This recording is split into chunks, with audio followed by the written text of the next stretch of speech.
बिस्मिल्लाहिर्रहमानिर्रहीम। अज़ीज़ ख़ान हूँ जी अपने यूट्यूब चैनल वतन अज़ीज़ से।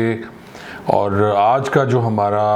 ये सारा प्रोग्राम है वो शुगर माफ़िया के बारे में है कि पाकिस्तान में शुगर माफ़िया किस तरह किसानों का इस्तेहसाल कर रही है। वो किसान जो अपनी ज़मीन में गन्ना काश्त करता है, मेहनत करता है और फिर उसे लाद के वो शुगर मिल तक पहुँचाता है, पर वहाँ उसके साथ क्या हशर होता है ये आज हमको बताने की कोशिश करेंगे। और एक और बात भी आपको बताने की मैं इसमें प्रोग्राम में कोशिश करूँगा कि जहाँ ये बड़ी बातें करते हैं हुकूमत और अपोजिशन वाले, एक दूसरे के ख़िलाफ़ बहुत बोलते हैं और आप हमेशा सुनते रहते हैं, लेकिन जब इनके मफादात यकजा हों, जब इनके मफाद एक हों, तो फिर ये क्या करते हैं अवाम के साथ और किसानों के साथ। मैं बात शुरू करूँगा कि आप अक्सर गुज़रते होंगे ख़ास तौर पे नवंबर के महीने के बाद और इससे थोड़ा सा पहले अक्टूबर, नवंबर, दिसंबर, जनवरी, फरवरी में, तो जगह जगह सड़कों पे आपको गन्ने की ट्रालियाँ और ट्रक नज़र आते हैं जो एक लेन में खड़े होते हैं, ख़ास तौर पे उन जगहों पे जहाँ पे शुगर मिल्स हैं और बहुत ज़्यादा रश होता है, बहुत ज़्यादा ट्रैफिक ब्लॉक होती है उन इलाकों में। तो मैं जब गुज़रता था तो सोचता था स्टूडेंट लाइफ में कि उस वक्त शुगर मिल्स इतनी नहीं होती थी, बहुत कम शुगर मिल थी। ख़ास तौर पे भावलपुर के करीब एक अशरफ शुगर मिल होती थी और जेठा बूटा शुगर मिल होती थी रहीम यार ख़ान में, जिसका नाम अभी शायद हमज़ा शुगर मिल हो गया है। और उस वक्त पता नहीं चलता था कि ये रोड क्यों ब्लॉक है, लेकिन बाद में अंदाज़ा हुआ कि ये जो किसान बेचारे हैं वो अपना गन्ना लेके ट्रालियों पे कई दिन तक वहाँ बैठे रहते हैं और उनको फिर अगला स्टेप जो है उनको वो उनका गन्ना ख़रीदा नहीं जाता, अगर ख़रीदा जाता है तो फिर उसकी पेमेंट लेट होती है। इस सिलसिले में जब मैंने कुछ देखा तो मुझे जो सबसे पहला इसमें एक्ट नज़र आया वो एक्ट था शुगर फैक्ट्रीज़ कंट्रोल एक्ट 1950 का। अब ये 1950 का एक्ट जो है आपको जब बना होगा तो ज़ाहिर है आज के मौजूदा हालात के मुताबिक नहीं है। तो इस एक्ट में सिर्फ ये है कि जी ये जो मिल मालकान हैं, ये क्रशिंग जो है ये 1 अक्टूबर से लेके 30 नवंबर तक ये बाउंड थे उस एक्ट के मुताबिक कि उसमें क्रशिंग शुरू कर देंगे। लेकिन इसमें कहीं ये जिक्र नहीं था कि किसान को पैसे कैसे मिलेंगे और उसका क्या होगा। बाद में एक तरमीमी आर्डीनेंस आया 2002 में, ये 14 अक्टूबर 2002 में एक तरमीमी आर्डीनेंस लाया गया, तो उसमें शुगर मिल मालकान को बांध दिया गया इसमें, और इसमें बाउंड कर दिया गया उन्हें कि वो जो किसान की पेमेंट है वो लाजमी करें। अब इसमें मैं आपको जो मेन उसकी बात बताता हूँ कि इसमें ये था कि अगर मिल मालकान किसान को बर वक्त पैसे नहीं देते, अगर वो मिल मालकान क्रशिंग प्रॉपर टाइम पे शुरू नहीं करते जो गवर्नमेंट ने करना है टाइम मुकर्रर, पहले ये था कि इन्होंने अपनी मर्ज़ी से क्रशिंग करनी होती थी, पर इन्हें बाउंड कर दिया गया इस आर्डीनेंस के तहत कि ये क्रशिंग जो है हर सूरत में नवंबर के पहले हफ्ते और 1 अक्टूबर से नवंबर के पहले हफ्ते तक लाजमी करेंगे। अब उसमें एक लॉजिक है इस क्रशिंग की, मैं आपको बता दूं, क्योंकि पाकिस्तान में जो ही ये गन्ना जो है वो कटता है तो साथ ही नवंबर में गंदम की काश्त शुरू हो जाती है, और अगर नवंबर में ये काश्त सही ना हो तो फिर फसल अच्छी नहीं होती, और जब फसल गंदम की अच्छी नहीं होगी तो फिर बाहर से आपको गंदम दरामद करनी पड़ जाती है। क्रशिंग को देर से शुरू करने का एक फ़ायदा मिल मालकान ये भी उठाते थे कि उन्हें पता होता था कि जो किसान की फसल उसके खेतों में खड़ी हुई है वो ख़राब हो रही है और उसका रस जो है वो पक रहा है, और जब ये आएगा तो उसे एक तो वज़न में उसकी कमी होगी और दूसरा ये होगा कि वो अपनी मर्ज़ी से इस फसल के पैसे ले सकते हैं। अब आप देख लें कि हर तरफ से ये मिल मालकान फ़ायदा उठा रहे थे, चाहे वो गवर्नमेंट से सब्सिडी लेके कर रहे हों या जैसे भी। और मैंने अपनी आंखों के सामने देखा कि 1985 में जहांगीर तरीन साहब और मखदूम अहमद महमूद ने जो JDW शुरू की, और आज देख लें कि इतने सालों में 2021 में सिर्फ जहांगीर तरीन साहब की 6 फैक्ट्री हैं। तो किस कदर तेज़ी से उनकी ये फैक्ट्रियां बढ़ी हैं, तो उसका अंदाज़ा आप इसी से लगा सकते हैं कि इस शुगर माफिया ने या इस शुगर मिल मालकान ने किसानों को किस बेदर्दी से लूटा है। अब ये सब कुछ जब देखा गवर्नमेंट ने, पंजाब गवर्नमेंट ने, और किसानों ने इस पर हड़तालें की, शोर डाला, तो उस पर यह किया गया कि 14 अक्टूबर 2020 को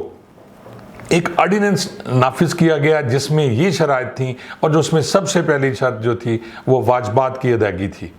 कि किस तरह किसान को वाजबात अदा नहीं किए जाते और ये मिल मालकान उस किसान की गंदम से, उस किसान की फसल से फ़ायदा उठाकर वो अपनी क्रशिंग करते थे, चीनी बनाते थे और बेचने के बाद अपनी मर्ज़ी से किसान को पैसे देते थे। तो उसमें ये पहली शिक ये थी कि किसान के वाजबात 15 दिन के अंदर, यानी जिस दिन गन्ना वो वसूल करेंगे उस दिन 15, उसके बाद 15 दिन के अंदर किसान को उसकी अदायगी होगी। इसमें जो दूसरी शर्त थी वो ये थी कि कंडे पे कोई भी मिल मालिक और उसके जो वहाँ मुलाजमान बैठे हुए वो कच्ची रसीद जारी नहीं करेंगे,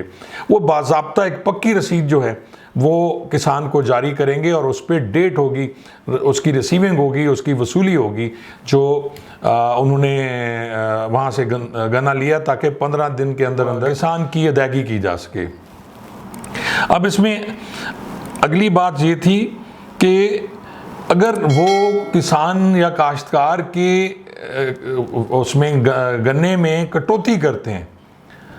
अगर वो अपने तरीके से, जैसे इनका वतीरा है कि ये कटौती कर देते हैं कि ये गन्ना ख़राब है या कुछ और है, अगर वो गैर कानूनी और गैर ज़रूरी कटौती करते हैं तो उसमें भी ये था कि जी इनको इसकी सज़ा दी जाएगी। और इसमें सबसे इम्पॉर्टेंट बात मैं अब आपको बता दूं कि 1950 वाले जो एक्ट में ये काबिल ताज़ीर सज़ा नहीं था, लेकिन 2020 में इसे काबिल ताज़ीर कर दिया गया। इसकी 3 साल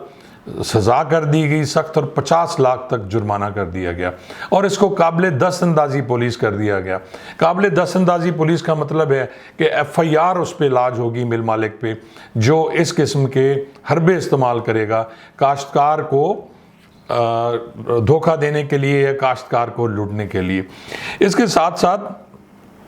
केन कमिश्नर मुकर्रर कर दिए गए, हर इलाके में केन कमिश्नर मुकर्रर कर दिए गए जो 18 स्केल से ऊपर का होगा। और केन कमिश्नर का काम ये था कि वो इनको, उसको अख्तियार था कि वो वसूली करके काश्तकार को दे सके। केन कमिश्नर वसूली करके मिल मालिक से काश्तकार को देता था और इनके जो डिस्प्यूट होते थे, जिसमें ख़ास तौर पे कि जी जो उनको काट लगाई जाती थी उनकी उसकी वसूली भी केन कमिश्नर के ज़िम्मे थी। और इसमें एक और बड़ी इम्पॉर्टेंट बात थी, वो ये थी कि किसान की जो रकम थी वो उसके अकाउंट में जाएगी, यानी जैसे ही 15 दिन के बाद मैच्योर होगा उसकी वो जो उसने जिस दिन उसने अपनी फसल, अपना गन्ना मिल मालकान के हवाले किया, तो उसके ठीक 15 दिन बाद उसकी जो वसूली है उस रकम, उसकी रकम जो है वो चली जाएगी उस किसान के अकाउंट में डायरेक्ट और उसको आके जलील नहीं होना पड़ेगा, किसी की मिन्नतें नहीं करनी पड़ेगी। अब ये एक ऐसा ऑर्डिनेंस था जिससे सब शुगर माफिया ने इससे बचने का हल ढूंढने की कोशिश कर दी और एंड में फिर यही हुआ कि जैसे कि मैंने शुरू में आपको कहा था कि जब इनकी ज़ात पे बात आती है, इस शुगर माफिया पे, इस गंदम माफिया पे और इस लैंड माफिया पे, तो ये सब एक हो जाते हैं। इन सब के तरजीहात एक हैं, इन सब के मफादात एक हैं। कहीं भी अवाम की बात नहीं है, कहीं भी किसान की बात नहीं है, कहीं भी गरीब लोगों की बात नहीं है। इनकी बात अगर है तो वो इनके अपने मफादात की बात है। अब यहाँ काम शुरू होता है 17 मई 2021 को बड़े खामोशी से इन्होंने एक एक्ट पास कराया पंजाब असम्बली से और उसमें वो तमाम शिक्कें जो तरमीमी आर्डीनेंस 2020 की थी वो ख़त्म कर दी गई। सबसे पहले इन्होंने वो जुर्म काबिल दस्तअंदाज़ी था जिस पे पुलिस FIR दे सकती थी, वो ख़त्म हो गया। इसी तरह क्रशिंग का टाइम अब पहले गवर्नमेंट मुकर्रर करती थी और मैं अब छोटी सी मिसाल दूं कि इस दफ़ा गवर्नमेंट ने 10 नवंबर से क्रशिंग शुरू कर दी थी। उससे ये हुआ कि इस दफ़ा जो आने वाली हमारी फसल होगी गंदम की वो बहुत अच्छी होगी। अब इन्होंने क्या किया कि इन्होंने क्रशिंग के लिए अपना टाइम मुकर्रर कर लिया कि 1 अक्टूबर से लेके 30 नवंबर तक मिल मालकान की मर्ज़ी है वो क्रशिंग शुरू करें ना करें। और अगर ये उस क्रशिंग को नवंबर के आखिर तक ले जाते हैं तो फिर आप खुद सोच लें कि किसान के साथ क्या बुरा असर होगा। एक तो उसको पैसे नहीं मिल रहे होंगे और दूसरा उसका जो गन्ना है वो वहीं खेतों में खड़ा सड़ रहा होगा।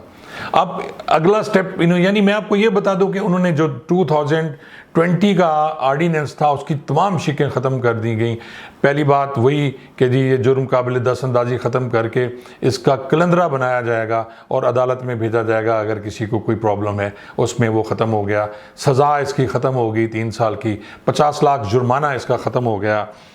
ज़िम्मेदार को जो वज़न में नुकसान होता था वो केन कमिश्नर करता था, अब वो नहीं कर सकेगा। इसी तरह बैंक के ज़रिए अदायगी ख़त्म हो गई और 15 दिन अदायगी की शर्त वो ख़त्म हो गई। और आप ख़ुद देख लें कि इसके बाद रह क्या जाता है। इस पर किसानों ने बड़ा शोर किया, मुख्तलिफ सोशल मीडिया पे वीडियोज़ आईं, कॉलम लिखे गए, इस पर मैंने भी कुछ लिखा। तो उससे कम से कम ये हुआ कि वफाकी हुकूमत को शायद पंजाब के लोगों पे तरस आ गया। वज़ीर-ए-आज़म पाकिस्तान ने इस पर बहुत सख्त एक्शन लिया और अब सुना है कि इस कानून को, इस एक्ट को ख़त्म करने के लिए दोबारा असम्बली में ले जाया जा रहा है। दोस्तों ये सारी बातें मैं आपको इसलिए बता रहा था कि मैं भी एक किसान घराने से मेरा ताल्लुक़ है, मेरी भी प्रॉपर्टी है, मेरी भी ज़मीनें हैं, मैं भी काश्तकारी को समझता हूँ, मेरा भी ज़मींदार घराने से ताल्लुक़ है। तो क्या ये जो लोग हैं, ये किसान हैं, ये गरीब लोग हैं जो सारा साल इंतज़ार करते हैं इस गन्ने का, सारा साल इंतज़ार करते हैं इस अपनी फसल का कि वो आएगी तो उसके साथ इनकी तमाम, उनकी शादी, उनकी बाकी चीज़ें, उनकी ख़रीदारी, सब कुछ इससे जुड़ी होती है। तो ये किस तरह ये माफिया, जो शुगर माफिया है, जो अरबों में खेल रहा है, जिनको सब्सिडी अरबों में मिलती है, जिनके घपले अरबों के हैं, जिनके फैक्ट्रियां दिन ब दिन बढ़ रही है, वो किस तरह हमें लूट रहे हैं, इस मुल्क पाकिस्तान के अवाम को लूट रहे हैं। उम्मीद है आपको ये प्रोग्राम पसंद आया होगा। अगर आपको ये अच्छा लगा है तो मेहरबानी करके इसको सब्सक्राइब करें, मेरे चैनल को, इसे लाइक करें और बेल आइकॉन को ज़रूर पुश कीजिएगा ताकि मेरी आने वाली वीडियोज़ आप तक पहुँच सकें। शुक्रिया।